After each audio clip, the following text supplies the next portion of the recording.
Welcome to Clips, where we snip out little facts or factoids from our usual in-depth series. Today, I actually have the US rifle model of 1917, which, unlike the Springfield 1903, has the supreme tactical advantage of having the capacity of one extra round. Now, I know what you're thinking, but Ozias, the stripper clips only go up to 5 rounds. Why would I need a 6th round capacity? Well, this isn't some secret tactical reload advantage where you shoot 5 and always leave a 6th one just in case. This is actually just a weird coincidence of adapted manufacture. You see, the 1917 started life in Britain.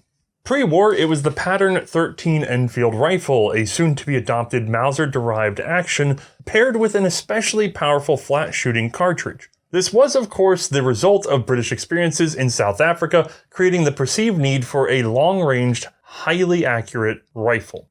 Well, the start of World War I interrupted the potential adoption of what was the P-13, and when Britain came up short on their still standard rifle, the short magazine Lee Enfield Mark III, well, they had to seek out new sources of manufacture.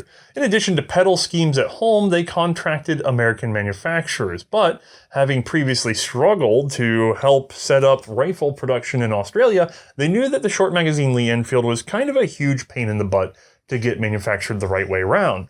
This new P-13 rifle, however, was designed to be easier to manufacture and had a host of modern features, so they simply modified it slightly to take their then current .303 cartridge. This was, of course, using a rimmed case, and so these 5 rounds took up a little extra room in the magazine. The result was the P-14 rifle, which still actually suffered from parts interchangeability problems and was relegated into reserve use, simply freeing up more short magazine Lee Enfields for frontline service. When the United States entered the war, they too were short on rifles and struggled to produce enough Springfield 1903s, so they arranged to take over the British assembly lines of the P-14, now rechambering that gun for the .30-06 cartridge. The result was this rifle here, and unlike the British, the Americans fielded them in large numbers.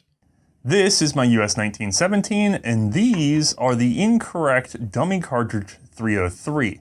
Now, I'm trying to make a point about the size of the magazine, so bear with me for a moment as I try to squeeze these guys past the feed lips that were not designed for this rim cartridge.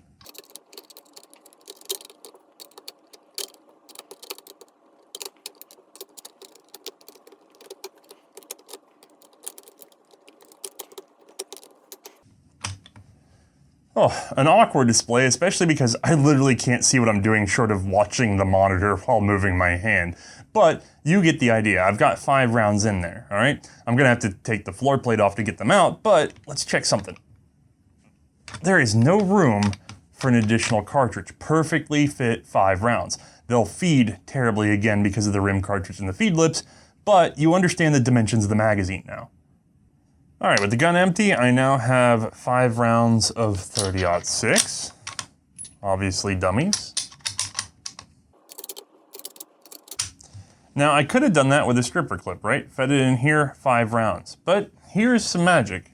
A 6th round of a dummy .30-06. Look at that. Perfect fit, as a matter of fact. Functions flawlessly with 6 rounds in there. And what that is just an artifact of the fact that it used to be 5 rim cartridges, and now we can fit 6 rimless cartridges. This, by the way, is another one of those benefits of using a rimless cartridge. Sure, it's harder to headspace without the rim, but you get 1 whole extra cartridge inside of the space of 5. You can fit 6. That's pretty good when you start thinking about magazine arms. Now, despite being the second standard rifle, the 1917 would grow to become the most numerous in US use, and some argue it was superior to the 1903 in every way. But that's an argument you can all hash out in the comments below. Bye.